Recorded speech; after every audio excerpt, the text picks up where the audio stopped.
जैसा कि हम सब जानते हैं, महाभारत का अंतिम युद्ध दुर्योधन और भीम के बीच हुआ था, जिसमें भीम ने दुर्योधन का जंघा तोड़ उसे धराशायी कर दिया था।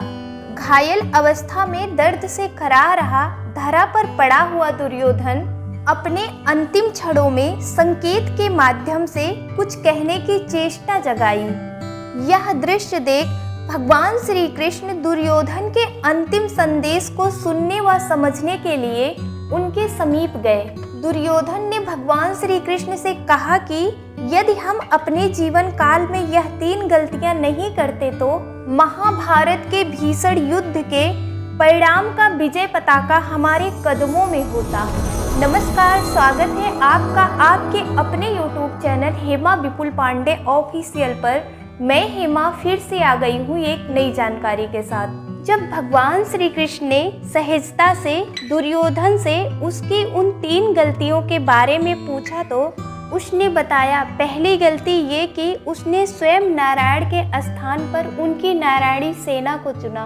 वो वाला कहानी तो आपको याद ही होगा, जब भगवान श्री कृष्ण ने अर्जुन और दुर्योधन को विकल्प दिया था, या तो वो भगवान श्री कृष्ण को चुन सकते हैं या तो उनकी अपरास्त नारायणी सेना।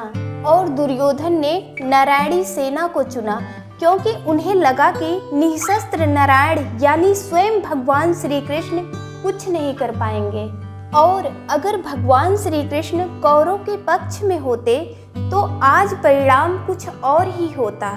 दूसरी गलती उसने ये बताई कि उसने अपने माता के लाख कहने पर भी वो उनके सामने पेड़ के पत्तों से बना हुआ लंगोट पहन कर गया। उनकी माता ने कहा था कि वह नग्न अवस्था में ही आए ताकि वह अपने संचार और प्रचार द्वारा बचाई गई शक्ति को अपने पुत्र दुर्योधन को दे सके, जिससे वह रणभूमि में अजय हो।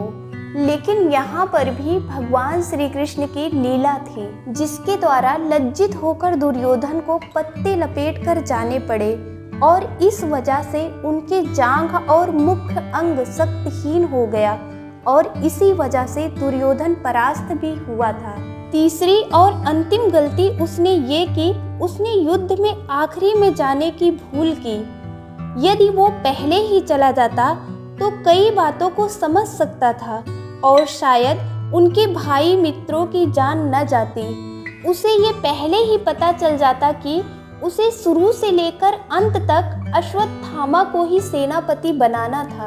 अगर वो युद्ध भूमि में पहले ही उतर जाता, यानी कि सबसे आगे रहता, तो वह ये जान पाता आखिर कौन सा योद्धा कहाँ सही रहेगा, कहाँ पर वो किस योद्धा पर भारी पड़ सकता है।